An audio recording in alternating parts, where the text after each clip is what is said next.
Good morning students.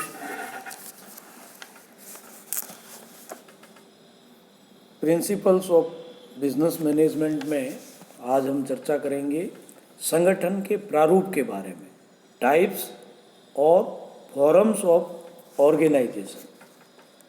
इसमें सामान्यतः संगठन के 6 प्रकार या प्रारूप जो है वो होते हैं। वो इस प्रकार है। पहला है लाइन या रेखा संगठन, यानी लाइन ऑर्गेनाइजेशन। रेखा संगठन फर्म के विभिन्न स्तरों के मध्य प्रत्यक्ष एवं शीर्ष संबंधों को दर्शाता है। इसमें अधिकार सत्ता का प्रवाह सीधा उच्च स्तर से निम्न स्तरों की ओर तथा दायित्वों का प्रवाह नीचे से ऊपर की ओर रहता है, अर्थात अधिकारों का हस्तांतरण महाप्रबंधक द्वारा विभिन्न अधिकारियों के माध्यम से निम्न पदों तक किया जाता है। कार्य के निष्पादन एवं परिणामों के लिए प्रत्येक व्यक्ति अपने से ऊपर वाले व्यक्ति के प्रति उत्तरदायी रहता है। रेखा संगठन संगठन संरचना का सबसे पुराना एवं सरल प्रारूप है। इसे सैनिक संगठन यानी मिलिट्री ऑर्गेनाइजेशन, स्केलर संगठन अथवा विभागीय संगठन डिपार्टमेंटल ऑर्गेनाइजेशन कई नामों से भी जाना जाता है। इस बारे में मैकफर्ड लॉन्ड ने एक जगह लिखा भी है कि रेखा संगठन का आशय उन प्रत्यक्ष लंबवत संबंधों से है जो प्रत्येक स्तर के पदों एवं कार्यों को उनके ऊपर और नीचे के पदों एवं कार्यों से जोड़ते हैं। यानी एक व्यक्ति अपने ही स्तर के व्यक्तियों को न आदेश देता है और न उससे आदेश ही प्राप्त करता है। जैसे दो समान पद वाले अधीक्षक एक दूसरे को आदेश नहीं देते हैं। यानी रेखा संगठन में अधिकारी अपने अधीनस्थों को प्रत्यक्ष आदेश देते हैं और अधीनस्थ अपने कार्य की रिपोर्ट अधिकारी को प्रस्तुत करते हैं। अब इसके कुछ लाभ भी है, जैसे इस संगठन में आदेश रेखाबद्ध रूप से ऊपर से नीचे की ओर चलते हैं। इसमें अधिकारियों एवं अधीनस्थों के बीच लंबवत संबंध होते हैं। सभी आदेश केवल एक ही व्यक्ति के द्वारा जारी किए जाते हैं। प्रत्येक कर्मचारी या अधीनस्थ अपने निकटतम अधिकारी से आदेश प्राप्त करता है। सभी कार्य का अंतिम दायित्व सर्वोच्च अधिकारी का होता है। इस प्रकार के संगठन में विशिष्टीकरण संभव नहीं होता है। अधिकार सत्ता एक सीधी रेखा के रूप में प्रभावित होती है और ऊपर से आदेश निर्देश तथा नीचे से सुझाव व निवेदन चलते हैं। एक अधिकारी के अधीन कार्य करने वाले कर्मचारियों की संख्या प्राय सीमित होती है। इसमें नियोजन व क्रियान्वयन के कार्य पृथक पृथक नहीं होते हैं। यह एक जंजीर के रूप में होता है।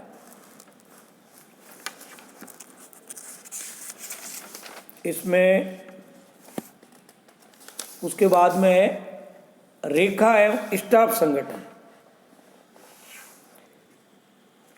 जो रेखा एवं स्टाफ संगठन है उसमें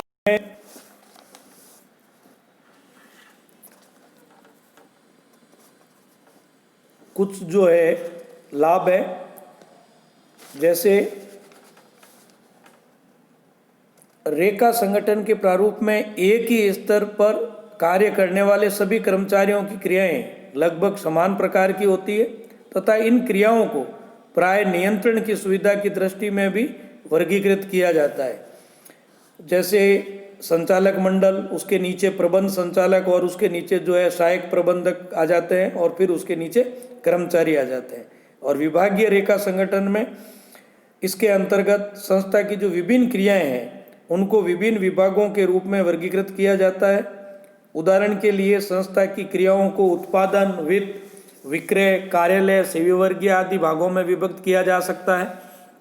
ये प्रत्येक विभाग एक अलग प्रकृति का कार्य करता है, जिसके लिए आदेश एवं निर्देश सर्वोच्च अधिकारियों से जो है प्राप्त होते हैं। और प्रत्येक विभाग का एक अध्यक्ष या मुख्य होता है जो अपने विभाग के कार्यों के लिए उत्तरदायी होता है। तो वर्तमान में शुद्ध रेखा संगठन की तुलना में जो है ये इसके कुछ लाभ भी दिए हुए हैं रेखा संगठन के एडवांटेज। ये संगठन संरचना का सरल प्रारूप है।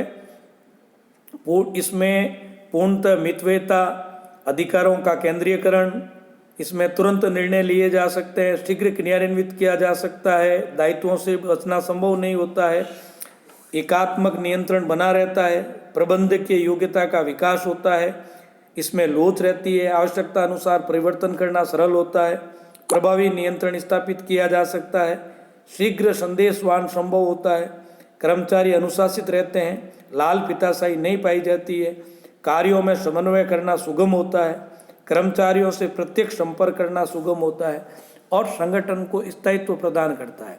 रेखा संगठन के कुछ दोष भी है। इसमें पर्याप्त विशिष्टीकरण का अभाव रहता है, प्रबंधक पर दायित्वों का अधिक भार रहता है, व्यक्तियों में कई प्रबंधकीय गुणों की आवश्यकता होती है, ऐसे योग्य व्यक्तियों का मिलना कठिन होता है, सामान्यतः ऐसे संगठन अपरिवर्तनीय होते हैं, यह संरचना एक तंत्रीय प्रणाली पर आधारित होती है, अतः शीर्ष प्रबंधक की अनुपस्थिति में संगठन अस्त व्यस्त हो जाता है, अधीनस्थों में बहुत अधिक प्रबंधकीय गुणों का विकास नहीं हो पाता है, अधीनस्थों की कार्य स्वतंत्रता समाप्त हो जाती है, एकाकी तथा शीघ्रता में लिए गए निर्णय कभी कभी हानिप्रद सिद्ध होते हैं। एक तंत्रीय प्रणाली के कारण प्रबंध को मनमाने करने का अवसर मिलता है और ऐसे संगठनों में विशेषज्ञों की सेवाओं का लाभ नहीं मिल पाता है और नियोजन, अनुसंधान तथा विकास जैसे महत्वपूर्ण कार्यों का अभाव होता है। बड़े व्यवसायों के लिए ये संरचना अनुपयुक्त होती है। अब रेखा एवं जो कर्मचारी संगठन है, इसमें जब बढ़ती हुई व्यावसायिक जटिलताओं के परिणाम स्वरूप रेखा संगठन अनुपयुक्त सिद्ध होने लगा तो रेखा तथा कर्मचारी संगठन का प्रादुर्भाव हुआ। इस संगठन में रेखा अधिकारियों को परामर्श देने के लिए कुछ विशिष्ट कर्मचारी स्टाफ रखे जाते हैं।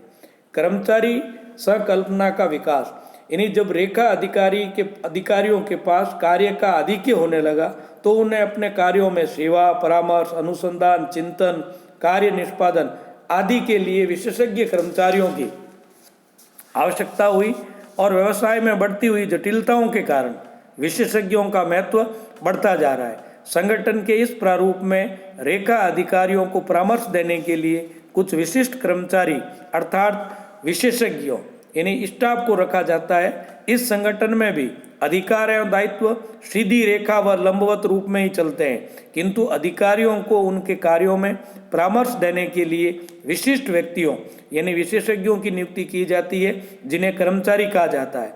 विशेषज्ञ के परामर्श को मानना या न मानना पूर्णतः अधिकारी की इच्छा पर निर्भर करता है।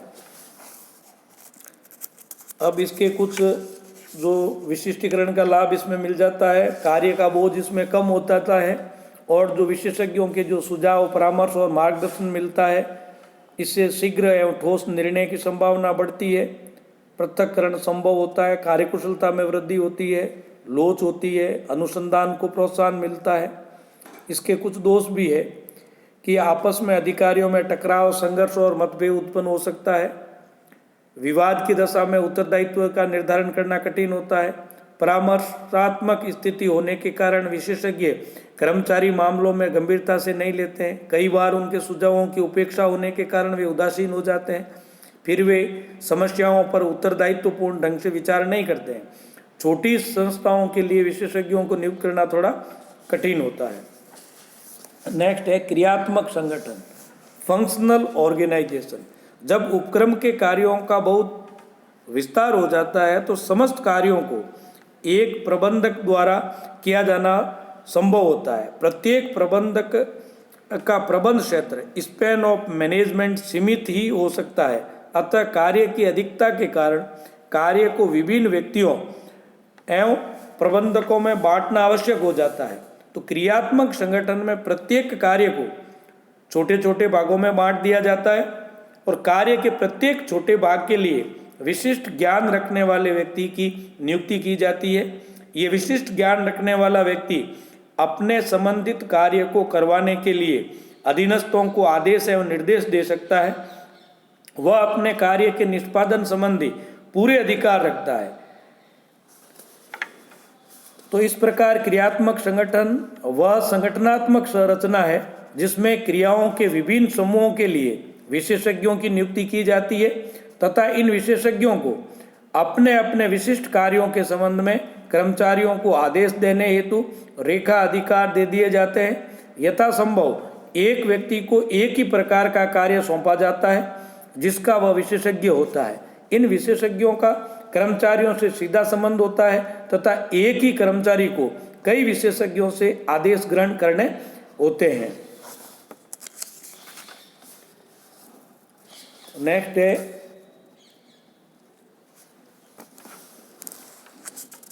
परियोजना संगठन। परियोजना संगठन एक अस्थायी संगठन है जो किसी परियोजना को परिपूर्ण करने के लिए बनाया जाता है।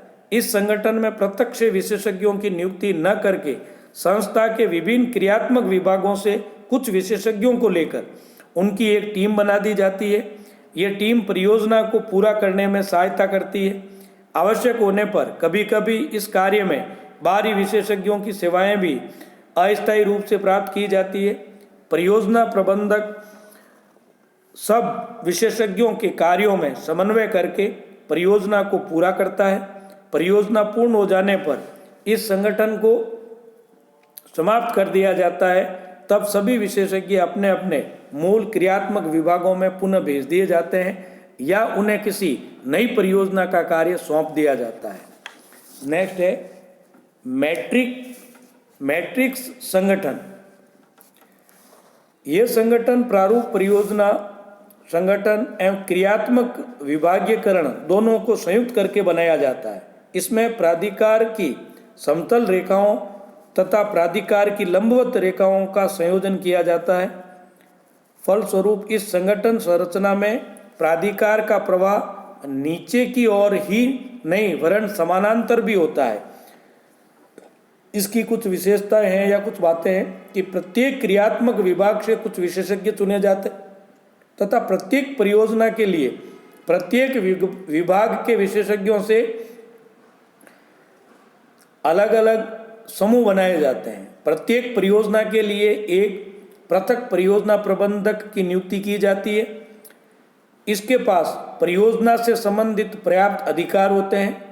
परियोजना प्रबंधक विभागानुसार विशेषज्ञों के समूह बनाकर उन्हें कार्य आवंटित करता है। परियोजना प्रबंधक निर्धारित अवधि में निर्धारित लागत प्रमापों के अनुसार परियोजना को पूर्ण करने के लिए उत्तरदायी होता है। परियोजना प्रबंधक एवं क्रियात्मक विशेषज्ञों की अपनी अपनी निर्धारित भूमिकाएं होती है। परियोजना प्रबंधक परियोजना के संबंध में विशेषज्ञों को उच्च प्रबंध की नीतियां, अपेक्षाएं, निर्धारित समय सीमा एवं बजट आदि की जानकारी देता है। क्रियात्मक विशेषज्ञों का समूह विभिन्न विशेषज्ञों के कार्यों, कार्यविधियों, कार्य प्रगति के स्तर आदि को निर्धारित करता है। नेक्स्ट है समिति संगठन।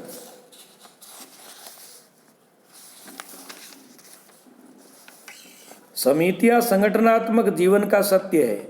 समितियों का जाल संगठन के प्रत्येक स्तर पर बिछा होता है।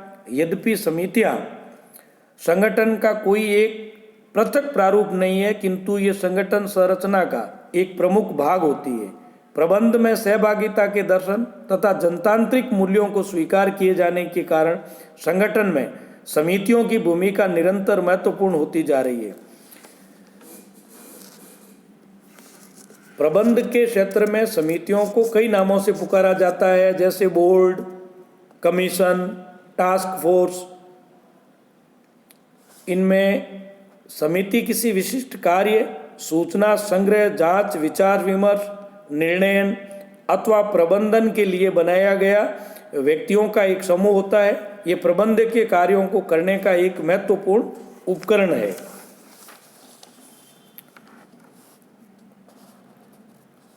इससे व्यावसायिक जगत में समिति को अपनाने के कई लाभ हैं, जैसे सामूहिक निर्णय, अधिनायकवादी प्रवृत्ति पर रोक। इन समितियों के व्यापक प्रचलन का एक कारण एकाकी व्यक्ति को अत्यधिक सत्ता के बराबरण का भय भी है।